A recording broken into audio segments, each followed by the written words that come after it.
Second ہم نے پڑھا تھا کہ تلاوت کے اوقات جو ہے کسی بھی وقت جب ٹائم ملے تب پڑھیں، لیکن فجر اور رات میں پڑھنا زیادہ مناسب ہے.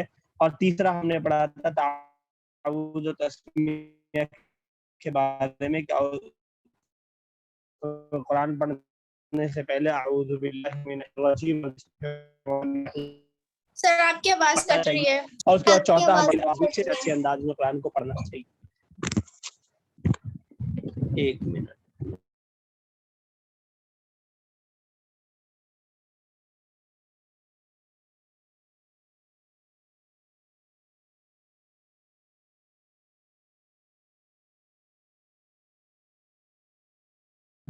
آواز آ رہی ہے میری؟ یس سر. کلیئر آ رہی ہے؟ ویسے کٹ کٹ کے آ رہی ہے؟ چلیے، تو تیسرا ادب ہم نے پڑھا تھا کہ اعوذ باللہ من الشیطان الرجیم اور بسم اللہ الرحمن الرحیم پڑھنا چاہیے. اور چوتھا ادب ہم نے پڑھا تھا کہ اچھے انداز میں خوش الحانی کے ساتھ اچھے لہجے کے ساتھ پڑھنا چاہیے. اور پانچواں ادب ہم نے پڑھا تھا کہ ترتیل کے ساتھ. ترتیل کا کیا مطلب ہوتا ہے؟ ٹھہر کر آرام سے پڑھنا چاہیے. ٹھہر ٹھہر کر آرام سے پڑھنا چاہیے. جلد بازی اس کے اندر نہیں کرنی چاہیے. اب ہم چھٹا ادب پڑھنے جا رہے ہیں جہری و سری تلاوت کے بارے میں. جہری بولتے ہیں تیز آواز سے پڑھنا، اور سری بولتے ہیں دھیرے آواز سے پڑھنا، ہلکی آواز سے پڑھنا. چلو ارم شاکر ریڈنگ کرو. نابیہ کیمرہ اوپن کر لو.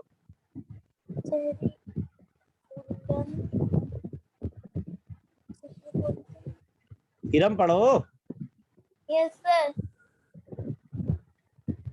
جہری و سری تلاوت بلند آواز اور دھیمی آواز میں دونوں طرح تلاوت کر سکتے ہیں. البتہ موقع و محل کی رعایت ضروری ہے. اگر لوگ سننے کے لیے آمادہ ہوں تو بلند آواز سے تلاوت کرنی چاہیے، کیونکہ یہ بھی دائرہ تبلیغ اور اشاعت قرآن میں شامل ہے. لیکن کوئی پاس سو رہا ہو یا مصروف ہو تو دھیمی آواز میں پڑھنا چاہیے. حضرت ابو سعید رضی اللہ عنہ فرماتے ہیں کہ رسول اللہ صلی اللہ علیہ وسلم اعتکاف میں تھے. لوگ مسجد میں بلند آواز سے قرآن مجید پڑھنے لگے تو آپ صلی اللہ علیہ وسلم نے پردہ سے اپنا سرنکار کر فرمایا، آپ لوگ اپنے رب سے مناجات کر رہے ہیں، لہذا ایک دوسرے کو تکلیف نہ دیں اور ایک دوسرے کو مقابلے اور اونچی آواز سے نہ پڑھیں. ٹھیک ہے، تو جہری اور سری یعنی تیز آواز سے پڑھنا چاہیے یا دھیرے آواز سے پڑھنا چاہیے، اس کے بارے میں بتا رہے ہیں. چھٹا ادب کہہ رہے بلند آواز اور دھیمی آواز میں دونوں طرح تلاوت کر سکتے ہیں. آپ کبھی دھیرے آواز سے ہی پڑھ سکتے ہیں، کبھی بلند آواز سے ہی پڑھ سکتے ہیں. لیکن یہ سمجھ لیجیے کہ کچھ بچے ایسے پڑھتے ہیں بغیر آواز کے پڑھتے ہیں، بغیر ہوٹ ہلائی سے پڑھتے ہیں، دیکھ کے من میں. اس طرح نہیں پڑھنا چاہیے. بس آپ پڑھیں، چاہے دھیرے پڑھیں چاہے تیز پڑھیں، آواز نکلنی چاہیے. آواز کتنی نکلے گی، کم اور زیادہ، یہ دونوں ہو سکتا ہے. البتہ موقع و محل کی رعایت ضروری ہے. اگر لوگ سننے کے لیے آمادہ ہوں تو بلند آواز سے تلاوت کرنی چاہیے. موقع محل دیکھ لیں. اگر آپ کو لگتا ہے کہ سب لوگ جگ رہے ہیں اور میں تلاوت کروں گا، سب لوگ اسی بہانے سن لیں گے، تو آپ جو ہے تیز آواز سے تلاوت کریں. اگر آپ کو لگتا ہے کہ آپ کی تلاوت سے کسی کو کوئی پریشانی نہیں ہوگی تو تیز آواز سے تلاوت کرنی چاہیے، کیونکہ یہ بھی دائرہ تبلیغ اور اشاعت قرآن میں شامل ہے. کیونکہ آپ تبلیغ مطلب اپنی بات کو دوسروں تک پہنچانا، اشاعت قرآن مطلب قرآن کی تعلیمات کو دوسروں تک پہنچانا. آپ تیز آواز سے پڑھیں گے تو دوسرے لوگ قرآن کو سنیں گے اور جو اس کا مطلب سمجھتے ہوں گے وہ ڈائریکٹ اس کا مطلب سمجھیں گے. اس کے علاوہ آپ کسی غیر مسلم کے سامنے پڑھیں گے تو وہ آپ سے پوچھے گا یہ کیا چیز ہے، پھر آپ اس کو بتائیں گے کہ اللہ کی کتاب ہے. تو قرآن کو پھیلانا یہ ہماری ذمہ داری ہے. تو اس کے اندر یہ بھی شامل ہے کہ ہم تیز آواز سے پڑھیں کبھی کبھار تاکہ لوگ اس کو سن سکیں. لیکن کوئی پاس سو رہا ہو یا مصروف ہو تو دھیمی آواز سے پڑھنا چاہیے. آپ دیکھ رہے ہیں کہ آپ رات کو اٹھ کے پڑھ رہے ہیں، کوئی سو رہا ہے، تو اب آپ تیز چلا کے پڑھیں گے تو اس کی نیند خراب ہوگی. تو ایسا نہیں کرنا چاہیے. یا کوئی کسی پڑھائی میں لگا ہوا ہے، مصروف ہے، میتھس پڑھ رہا ہے، اب میتھ میں دماغ لگانا پڑتا ہے، اب وہ دماغ لگا رہا ہے، آپ وہیں پہ اس کے سر پہ بیٹھ کے تلاوت کرنا آپ نے شروع کر دیا.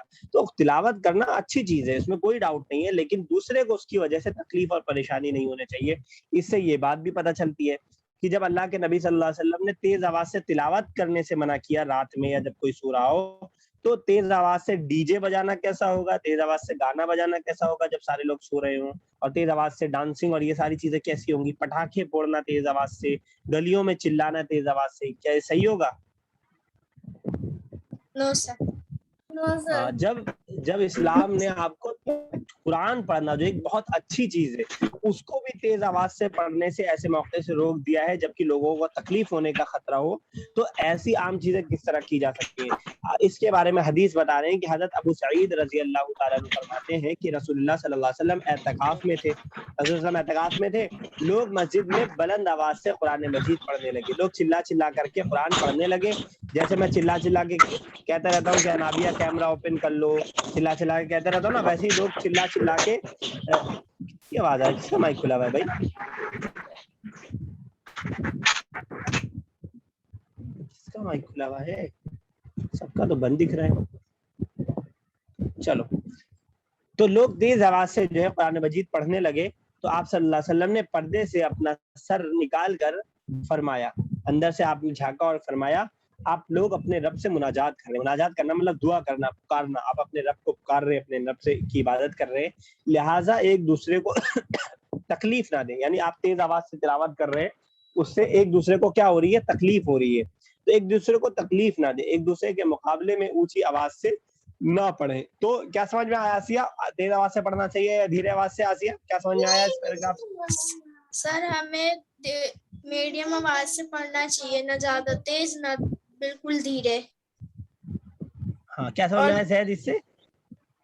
سر اس میں یہ سمجھ میں آیا, ہم موقع پر جیسے اگر کچھ لوگ جاگ رہے ہیں اور ہم سوچیں کہ انہیں قرآن پڑھ کے سنا دیں, تو اور اگر کچھ لوگ کوئی انسان ضروری کام کر رہے ہیں, ہم اس کے سامنے چلانے لگے تو یہ صحیح نہیں ہوگا, ہمیں موقع پر دیکھ کے پڑھنا چاہیے. ہاں, موقع کے حساب سے کرنا چاہیے. اگر آپ کو کبھی ایسا لگتا ہے کہ آپ کے تیز آواز سے پڑھنے سے کسی کو کوئی پریشانی نہیں ہوگی, پلس یہ کہ آپ کو غرور اور گھمنڈ کا بھی وہ نہیں ہوگا کہ میں اپنی تعریف کروانا چاہ رہا ہوں اس لیے تیز آواز سے پڑھ رہا ہوں, تو اگر یہ چیزیں نہ ہو تو آپ تیز آواز سے پڑھ سکتے ہیں. لیکن اگر کوئی سو رہا ہے, کوئی بیٹھا ہے, کوئی کام کر رہا ہے, تو ایسے موقع سے دھیرے آواز سے ہی پڑھنا چاہیے تاکہ کسی کو کوئی تکلیف نہ ہو اور کوئی پریشان نہ ہو. چلو منتشا آگے.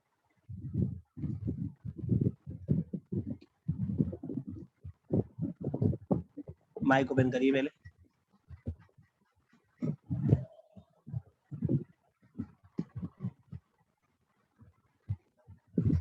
منتشا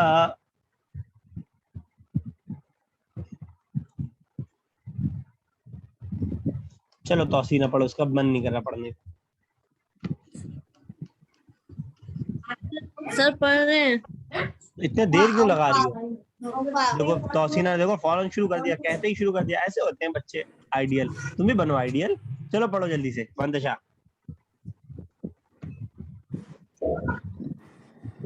پڑھو منتشا بیٹا. رموز و اوقات, رموز و اوقات, رموز و اوقاف کو ملحوظ رکھنا, رموز و اوقات کو مظلوم رکھنا. اگر ان کو مظلوم نہ رکھا جائے ملحوظ نہ تو رکھا جائے, معصوم نہ رکھا جائے تو بسا اوقات زیر زبر کی تبدیلی سے تبیر سے معنی میں اس قدر فرق آ جاتا ہے کہ نوبت پر دست تک جا پہنچے ہیں. عرش عرب پہنچنا. کتنے دن بعد تم اردو کی ریڈنگ کر رہی ہو منتشا؟ کتنے دن بعد ریڈنگ کر رہی ہو اردو کی؟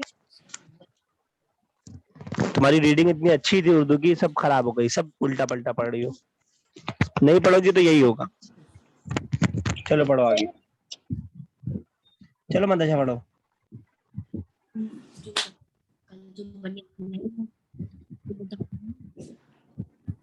عرب چونکہ اہل ایمان تھے اس لیے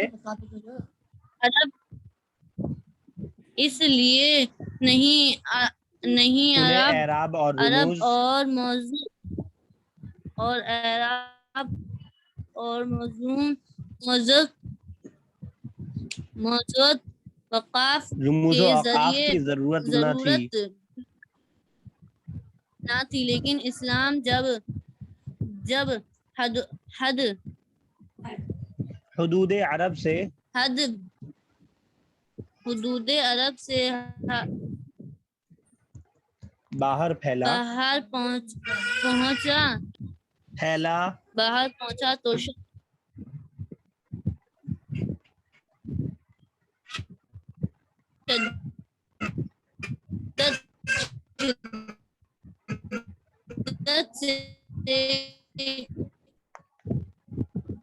کٹ رہی ہے تمہاری آواز، آغاز کلیئر آ نہیں رہی. اس رک جاؤ منتشا، رک جاؤ، ضرورت بہت آواز کٹ رہی ہے. منتشا رک جاؤ بیٹا. چلو توسیع نہ پڑھو. سر وہیں سے جہاں پہ چھوڑا ہاں اسی کے آگے سے. اس کی ضرورت محسوس ہونے لگی. چنانچہ اموی حکمراں والد کے دور میں اس کے مشہور گورنر حجاج بن یوسف نے قرآن مجید میں عرب اعراب نقطے اور وقاف لگوائے. اس سے غریبوں غیر عربوں کو تلاوت اور فہم معانی میں آسانی ہو گئی. عرب